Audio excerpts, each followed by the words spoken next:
자, 반갑습니다. 한바닥 한국사입니다. 오늘 배울 내용은 한국사 능력검증시험 59강 박정희 정부에 대해서 살펴보는 시간을 가지도록 하겠습니다. 우리가 저번 시간에 배웠던 내용은 이승만 정부부터 장면 정부까지 살펴보았죠. 4.19 혁명을 통해서 이승만 정부가 막을 내리게 되고 이후 장면 내각이 들었었지만 민주당 내의 갈등과 국민들의 요구 조건과는 다른 경제적 성과와 또한 장면과 윤보선과의 갈등이라든지 이러한 상황 속에 여러 혼란이 발생하게 되고 이러한 혼란 속에 드디어 1961년도 언제 시기 조금 알아둡시다. 1961년도 박정희를 비롯한 군사 세력이 자기들은 혁명의 공약을 내걸고 반공과 경제 재건을 바탕으로 5.16 군사 정변을 일으키게 됩니다. 무엇을 일으켰다? 5.16 군사 정변을 갖다가 일으키게 되고 이를 통해서 1961년 5월 18일 장면 내각을 총사퇴를 이끌어 나가고 이후 무엇을 실시하게 되냐면 군정을 실시를 하게 됩니다. 이때 군정을 실시하기 위해서 만들어졌던 기구가 국가재건최고회의라는 비상기구를 만들어서 국가재건최고회의라는 비상기구를 만들어서 이끌어가야 되는데 이 군정 실시 기간에 실시했던 대표적인 개혁 내용이 두 가지 정도가 있습니다. 첫 번째,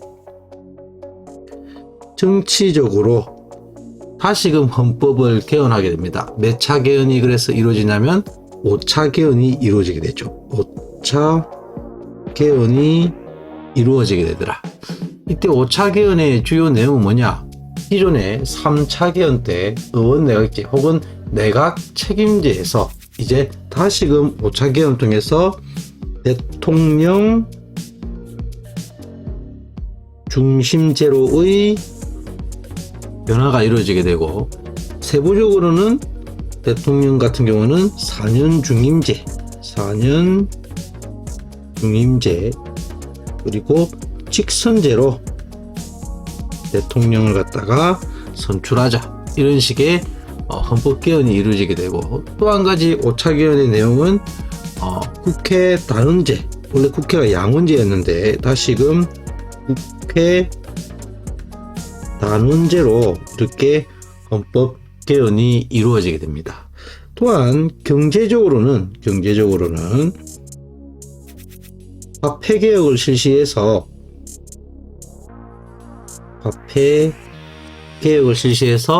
경제 개발에 자금을 마련하기 위한 이러한 화폐 개혁이 이루어지죠.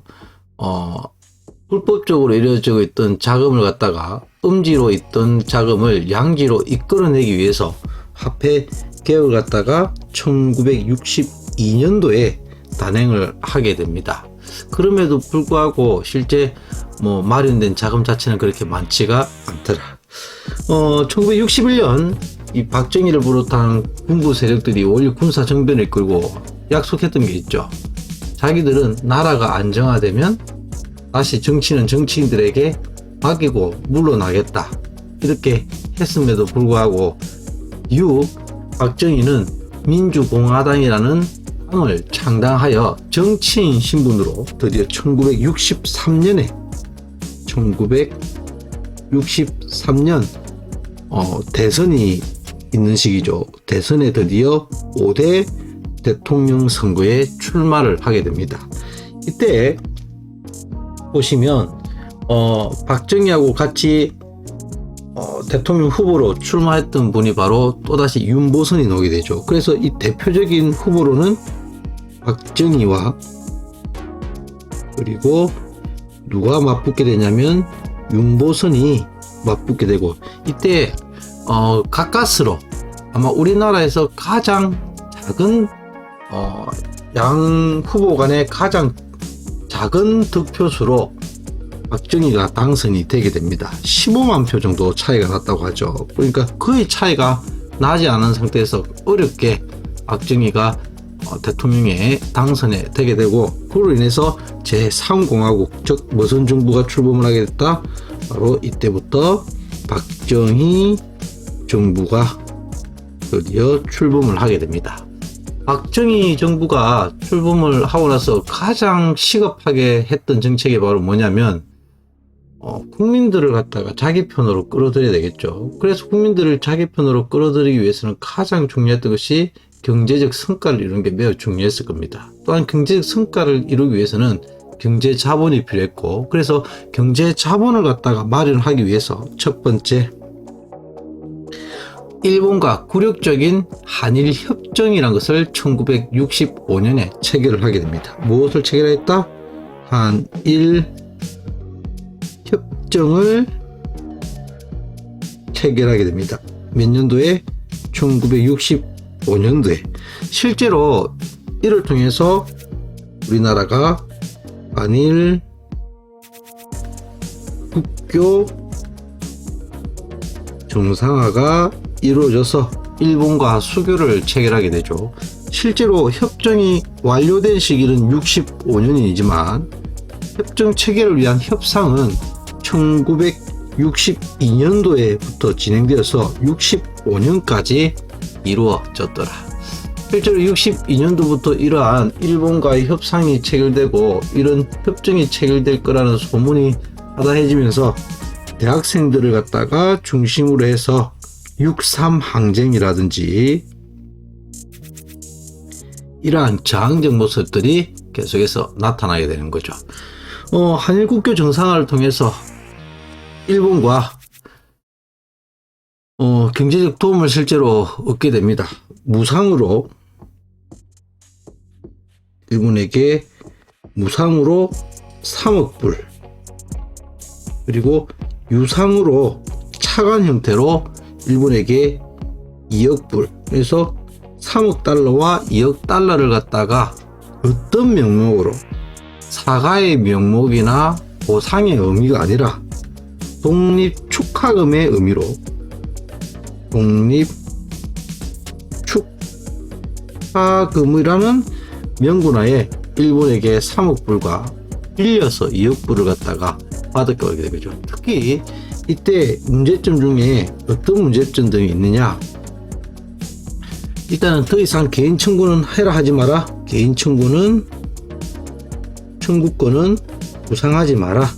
또한 별도의 사과가 이루어지지 않았고 독도와 관련된 문제가 명확하게 처리되지 못하는, 그래서 오히려 오해의 소지를 낳게 되는 그러한 문제점을 내세웠던 이러한 협정이 바로 한일 협정이 됩니다.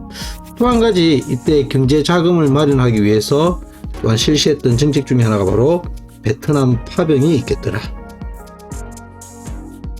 베트남 파병, 우리나라의 많은 젊은이들을 여기에 파병시켜서 어느 정도 경제 자금을 마련하죠. 베트남 파병 같은 경우는 1964년부터 1973년까지 이루어져서 실제로 미국으로부터 베트남에 파병한다는 조건으로 경제적 그리고 군사적 지원을 갖다가 받기로 약속을 갖다가 하게 되는 거죠. 대표적으로 브라운 곽스란 것이 체결되어서 한국군의 현대화와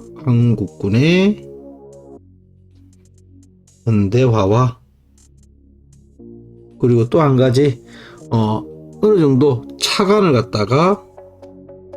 차관을 제공받기로 이렇게 약속을 하게 되어서 어느 정도 또한 경제적 자금을 마련하게 되고, 그 외에도 서독에 우리나라의 강부라든지 간호사 등들을 파견하여 외화를 갖다가 버는 이러한 모습을 하죠. 실제로 이러한 자금을 마련해서 우리나라에 어느 정도 경제적 성과를 갖다 이루게 됩니다. 62년도부터 경제개발 5개년 계획이 실천되어서 그와 맞물려서 경제 자금도 들어오고, 그래서 우리나라가 어느 정도 드디어 경제적 성과를 갖다 거두게 되고, 그를 바탕으로 해서 드디어 1967년도에 다시 대선이 있게 되는 거죠. 6대 대선이 있게 되는 겁니다. 1967년 대선이 치러지게 되고, 이때는 몇 대 대통령이 되겠다? 6대 대통령 선거가 되는데, 이때도 또 누가 출마를 하게 되냐면 박정희가 그리고 윤보선이 다시금 맞닥뜨리게 되는데, 이때는 조금 안정적으로 거진에 비해서는 어느 정도의 경제 성과를 갖다 이루다 보니까 윤보선이 당선이 되게 됩니다. 이렇게 되면 우리가 5차 개헌에서도 보다시피 박정희는 이미 이제 중임에 따라서 5대 대통령도 했고 6대 대통령도 하면서 두 번의 대통령 기한을 모두 다 선출이 되어서 이제 세 번째 대통령 선거에는 출마를 할 수가 없겠죠. 바로 어느 대선에서 1971년도 1971년 대선, 즉 몇 대 대선이 되겠습니까? 7대 대선이 되는데 여기에는 출마를 갖다가 할 수가 없게 되는 겁니다. 하지만 계속해서 이렇게 집권을 하다 보니 대통령에 대한 욕심이 났겠죠. 그에 따라서 71년도 대선에 출마하기 위해서 이 내용이 매우 중요하겠더라. 즉 헌법을 다시금 1969년도 몇 차 개헌이 단행되게 되냐면 6차 개헌이 단행되게 됩니다. 지금 앞서서 보시면 정치적으로는 이 앞에서 5차 개헌이 이루어져서 대통령 중심제로의 개헌이 한번 이루어졌고, 다시금 박정희 정부 때 69년도에 6차 개헌이 이루어지는데, 이 6차 개헌을 갖다가 다른 말로 삼선 개헌이라고도 부릅니다. 핵심 내용은 뭐냐? 박정희 대통령이 안에서 무엇을 허용한다? 삼선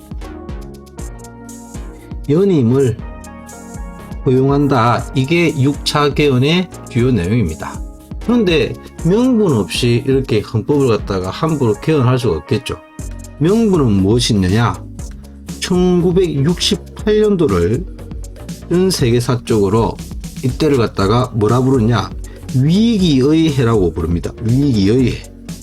왜 이 시기를 위기의 해라고 부르냐면 그 어느 시기보다 냉전에 따른 미국과 소련과의 갈등이 심화되던 그러한 시기였고, 이와 맞물려서 우리나라에서도 포에블레호 사건이라든지 김신조 간첩 사건이라든지 울진 삼척 무장 공비 사건이라든지 이러한 것들로 해서 냉전 체제가 상당히 심화되고 있던 약간의 위기적인 모습, 이러한 위기적인 상황 속에 안정적인 성장과 안정적인 나라를 이끌어가기 위해서는 박정희가 한 번 더 대통령이 내가 되어야 되지 않겠느냐, 이렇게 해서 1971년도 대선에 박정희 전 대통령이 또다시 출마를 하게 됩니다. 그래서 또다시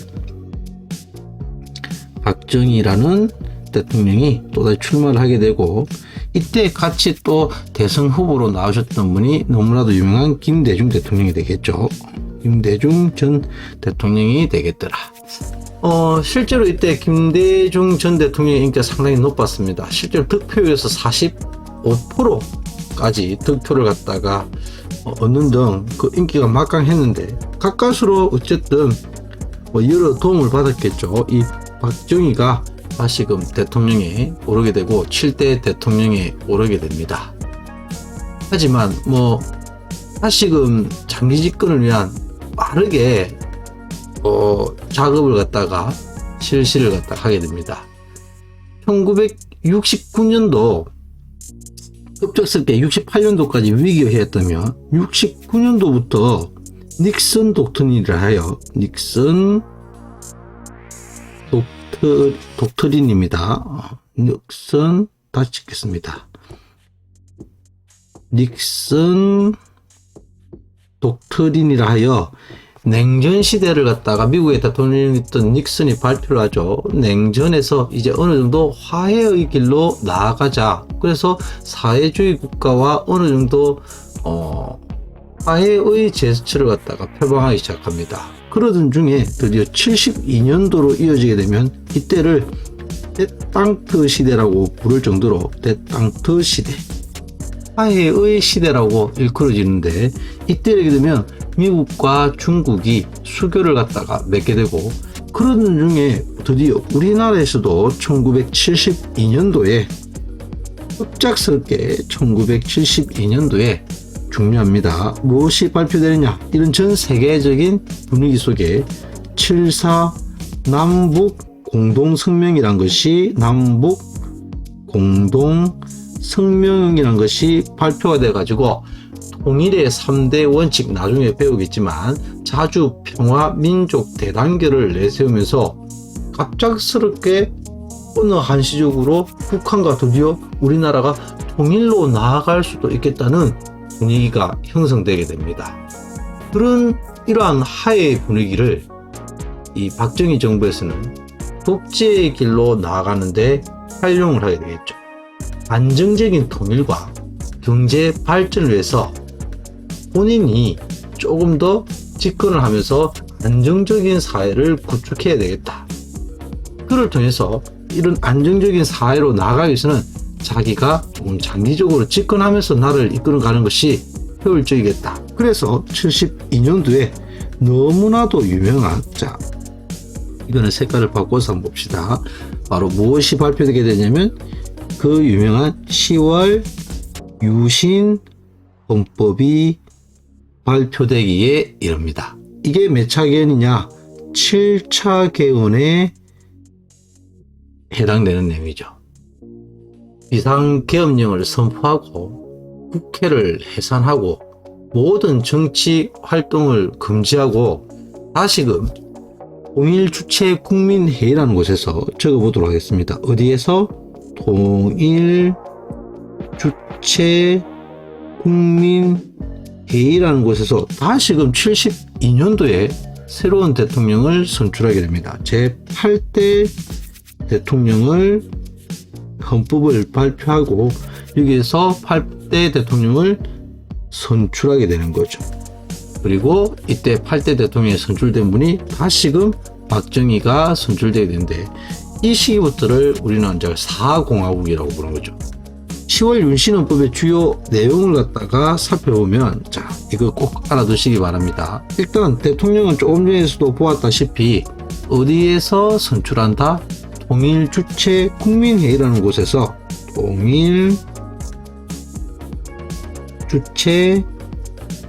국민회의라는 곳에서 대통령을 갖다가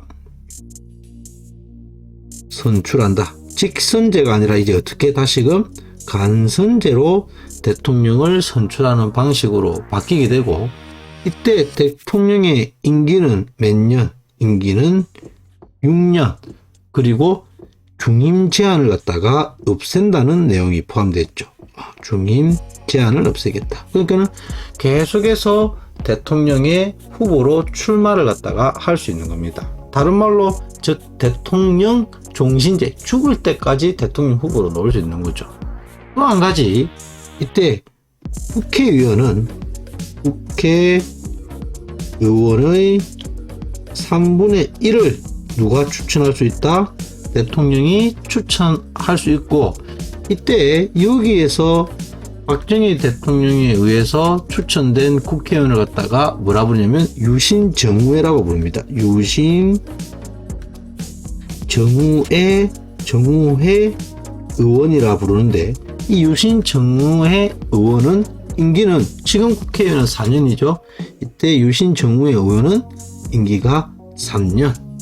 실제로 뭐 3분의 1을 갖다가 추천하고 여당 의원에 약간만 더 추천을 받으면 박정희는 간선제에 의해서 통일주체 국민회의에서 또다시 대통령에 선출이 되고, 출마를 하면 선출이 되고, 출마를 하면 선출이 되고, 이런 식의 정권을 갖다가 유지하게 되었던 거죠. 그리고 또한 세 번째, 대법관을 비롯하여 법관을 갖다가 임명할 수 있는 권한을 갖다 가져서 무엇까지도 장악하였다? 사법권까지도 드디어 장악을 하고, 또한 국민들의 혹은 여러 정치권의 반발이 심했겠죠. 이를 저지하기 위해서 무엇을 갖다가 긴급 조치권이란 것을 발동하여 국회 동의 없이 헌법을 갖다가 집행할 수 있고, 그 외에도 국민의 자유권, 기본권이라든지 자유와 평등 등을 갖다가 억압할 수 있는, 발음이 이상했죠. 억압할 수 있는 이러한 권한을 갖다가 가진 헌법을 발표하게 되더라. 이에 각지에서 이에 반하는 운동이 일어나게 됩니다. 대표적으로 73년도에는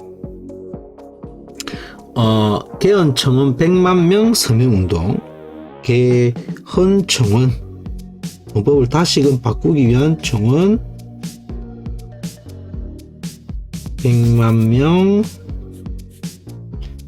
서명운동이라는 것이 일어나게 되고, 또한 이때 정치적으로 상당히 또한 유신헌법의 반대를 갖다가 일삼던 김대중 납치 사건, 김대중 납치 사건이라든지, 다시금 1975년도에는 인혁당 사건이라 하여 인혁당 건 자신의 정권에 반대하는 세력들을 간첩으로 몰아서 사형 선고를 하고, 사형 선고 18시간 만에 바로 사형을 집행하는 이런 말도 안 되는 일이 발생을 하게 됩니다. 이후 76년도에 3.1 민주구국 선언이라든지, 이후 79년도를 갖다가 기점으로 해서, 79년도가 좀 중요합니다. 몇 년도? 79년도에 대대적으로 이때 이르게 되면 2차 석유 파동이 발생해서 경제적으로 상당히 어려움을 겪던 시기입니다. 그런데 국민 여론이 상당히 좋지가 못했겠죠. 그러던 중에 YH 무역 사건이라든지, 또한 이 사건이 발단이 되어서 김영삼 의원을 갖다가 의원직을 제명시키는 일등이 발생하면서 상당히 여론적으로 안 좋았죠. 그러는 중에 부산과 마산 일대에서 대대적인 부마 항쟁이 일어나게 되고, 이후 바로 이 김재규의, 자기의 오른팔이었던 중앙정보 부장이었던 김재규에게 피살당하는 사건, 즉 무슨 사태로 인해서 10.16 사태로 인해서 박정희가 피살당하게 되면서 드디어 박정희 정부가 막을 내리게 됩니다. 그래서 다시 한 번 더 정리를 갖다가 해보면, 1961년도부터 지금 보시면, 자, 형광펜으로 한번 색칠을 하면서 보도록 하겠습니다. 1961년부터 해서 5.16 군사 정변을 통해서 군정을 이어갑니다. 언제까지? 63년까지 무엇을 이어가다가 이 박정희가 국가재건 최고회의라는 기구를 통해서 63년까지 군정을 이어가죠. 군정 기간 동안 대표적으로 5차 개헌을 통해서 대통령 중심제로의 개헌이 이루어지게 되고, 경제 개혁으로는 화폐 개혁을 갖다가 실시해서 경제 개발에 필요한 자금을 마련하기 위한 움직임을 벌였으나 커다란 성과는 거두지 못하였더라. 그럼에도 불구하고 63년도 대선에 박정희가 출마를 해서 당선됨으로써 드디어 박정희 정부가 출범을 갖다 하게 됩니다. 일반적으로 이때의 박정희 정부를 제3공화국이라 부르고, 경제적 어느 정도의 발전을 이루기 위해서, 경제 자금을 마련하기 위해서 굴욕적인 한일 협정을 체결하게 되고, 또한 베트남 파병 등을 통해서 실제로 어느 정도 경제적 성과를 누리게 되더라. 이를 바탕으로 67년도에 박정희가 6대 대통령에 당선되었고, 이후 장기 집권을 위해서 6차 개헌을 단행하는데, 이 6차 개헌의 내용은 조금 중요하니까 체크를 해둡시다. 바로 박정희 대통령에 한해서 3선 연임을 허용한다는 내용이더라.